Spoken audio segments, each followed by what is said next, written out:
வணக்கம் நண்பர்களே, நீங்கள் பார்த்துட்டு மோக்கே ரிவ்யூனா அவங்க மிஸ்டர் ஃபேஸ் எஸ்ஜே அர்ஜுனோட இயக்கத்தில் மிர்ச்சி சிவா நடித்து சூதுகவனம் ஒன்னோட சீக்குவலாக வெளிவந்திருக்கிற படம் தான் சூதுகவம் 2.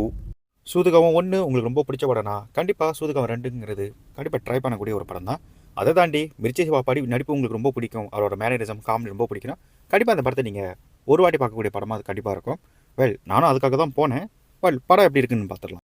வழக்கம் போல தான் சேனலுக்கு புதுசாக யாராவது வந்துருந்தீங்கன்னா பார்த்துக்கிட்டு இருக்கிறேன் 5 நிமிஷம் மறக்காமல் சப்ஸ்கிரைப் பண்ணிடுங்க, லைக் பண்ணிடுங்க. அப்கமிங்லாம் நிறைய வீடியோஸ் வரும், எல்லாத்தையும் பார்த்து சப்போர்ட் பண்ணுங்கள். ஸோ டைம் வேஸ்ட் பண்ணாமல் வீடியோக்குள்ளே போயிடலாம். அப்போ ஆரம்பிக்கலாமா? வழக்கமாக ஃபஸ்ட்டு பாசிட்டிவில் போவோம், பட் இந்த வாட்டி வித்தியாசமாக நெகட்டிவ்க்கு போவோம். ஸோ இந்த படத்தோட நெகட்டிவ் பொறுத்த வரைக்கும் இந்த படத்தோட ஸ்டோரி அண்ட் ஸ்க்ரீன் ப்ளே செம்ம வீக்குங்க, சரியான week. Story and screen play தான் ஒரு படத்துக்கு ரொம்ப முக்கியம். பட் அவங்க கோட்டை விட்டதே அந்த கதையிலையும் திரைக்கதையில் மட்டும்தான்.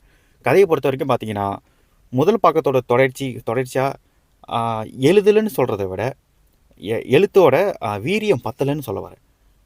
நல்ல எஃபர்ட் போட்டிருக்காங்க, நல்ல கண்டினியூட்டிலாம் நிறைய செஞ்சுருக்காங்க, நிறைய விஷயத்தை வந்து இன்டர்லிங்க் பண்ண முயற்சி பண்ணியிருக்காங்க. பட் ஸ்க்ரீன் ப்ளேவாக அது ஒர்க் ஆகலை, நமக்கு வந்து ரெப்ளிகேட் ஆகவே இல்லை.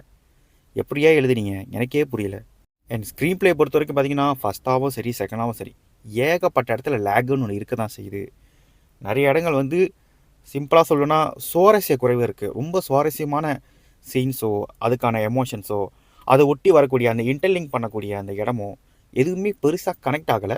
ஸோ ட்விஸ்ட் அண்ட் டர்ன் இருந்தாலும் கூட நமக்கு ஆல்ரெடி நம்ம பார்த்துருக்கோம், நமக்கு தெரியுமே, இதை ஏன்டா திருப்பி எங்ககிட்ட காமிக்கிறீங்க அப்படிங்கிற ஃபீலை தான் கொடுக்குது. சூதுகாமம் ஃப்ரான்ச்சைஸை பொறுத்த வரைக்கும் கண்டிப்பாக இந்த படத்தில் என்னதான் ஒரு சீரியஸான கான்ஃப்ளிக்ட் இருந்தாலும் படத்தில் ஹியூமருங்கிறது ரொம்ப முக்கியம். பட் இந்த படத்தில் ஹியூமருங்கிறது தொட்டுக்க ஊருக்கார மாதிரி கொடுத்துருக்காங்க. ஒரு சில இடங்கள் வந்து ஒர்க் ஆகியிருக்கு. பட் வந்து குபீர்னு உங்களுக்கு சிரிப்பு வராது, ஜஸ்ட் ஒரு ஸ்மைல் பண்ணுவீங்க, சின்னதாக உங்களுக்குள்ள ஒரு ரியாக்ஷன் வருமே தவிர மற்றபடி ஓவரால் பார்த்தீங்கன்னா எல்லா இடத்துலையுமே நிறைய இரிட்டேஷனோ கடுப்பேற்றுற மாதிரி தான் இருக்குது. சிம்பிளாக சொல்லணும்னா சிரிப்பே வரலை, சும்மா உட்காந்து பார்த்துட்ருக்கோம் தேட்டரில், அப்படி தான் எனக்கு இருந்துச்சு.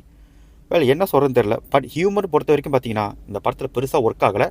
அங்கங்கே ஏதோ ஒரு சிலங்க ஒரு கவுண்டர் நமக்கு கொஞ்சம் ஓகேவாக ஃபீல் ஆகுதே தவிர மற்றபடி ஓவரால் ஹியூமரும் இந்த படத்தில் பெருசாக கை கொடுக்கலன்னு தான் சொல்லணும்.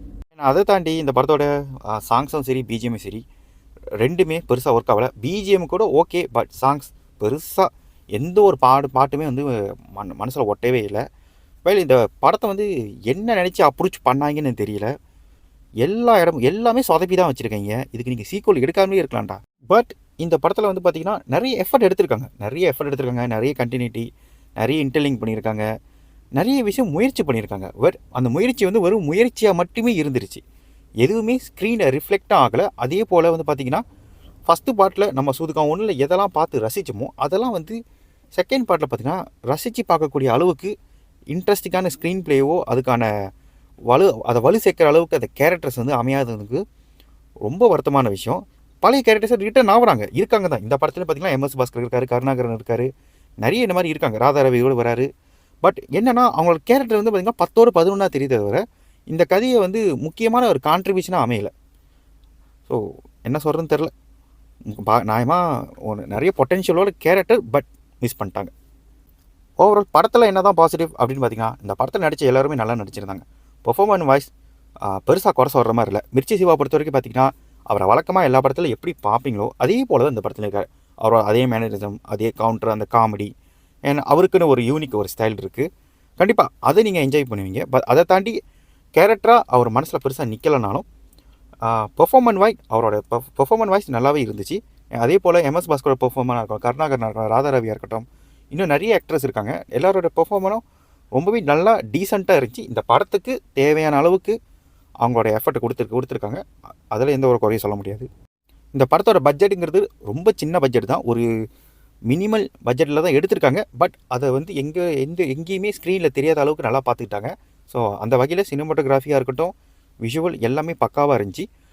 லொக்கேஷன் கூட பார்த்திங்கன்னா வழக்கமான லொக்கேஷன் தான், பட் முடிஞ்ச வரைக்கும் அதை நம்ம கண்ணில் ஃப்ரெஷ்ஷாக கடத்துறதுக்கு முயற்சி பண்ணியிருக்காங்க.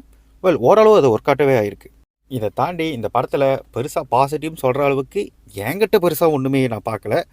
இந்த படம் பார்த்த வரைக்கும் எனக்கு எப்படி இருந்துச்சுன்னா ஒரு வாட்டி பார்க்கலாங்கிறது அவங்க சாய்ஸஸே தவிர கண்டிப்பாக அந்த படம் பார்க்க வேண்டிய படம்னு நான் சொல்ல மாட்டேன். பார்க்கணுன்னு நினைக்கிறவங்க கண்டிப்பாக தியேட்டர்ஸில் போய் பாருங்கள். மேபி உங்களில் ஒரு சில பேருக்கு இந்த படம் உங்களுக்கு பிடிக்கலாம், சில பேருக்கு மிக்சர் ஒப்பீனியன் இருக்கலாம், சில பேருக்கு பிடிக்காம கூட போகலாம். எனக்கு பெருசாக அந்த படம் ஒர்க் அவுட் ஆகலை. வெல், உங்களுக்கு எப்படின்னு நீங்கள் பாருங்கள். இது ஒரு லேட் ரிவ்யூ தான், பட் எனக்கு உடம்பு சரியாததுனால இந்த படத்தை நான் உடனே ரிவ்யூ பண்ண முடியல. வெல், இந்த நிமிஷம் இந்த வீடியோ ரிவ்யூ பார்த்துட்டு இருக்கீங்கன்னா நீங்கள் முடிவு பண்ணிக்கோங்க. இந்த படத்தை நீங்கள் தேட்டர்ஸில் பார்க்கலாம், இல்லை ஓடிடியில் போய் பார்க்கலாம்னா ஓடிடியில் வெயிட் பண்ணி கூட பார்க்கலாம். வெல், சில பேருக்கு பிடிக்கலாம், சில பேருக்கு பிடிக்காமல் கூட போகலாம். டிபெண்ட்ஸ் உங்களுடைய ரசனையை பொறுத்து. எனக்கு இந்த படம் பெருசாக ஒர்க் ஆகலை.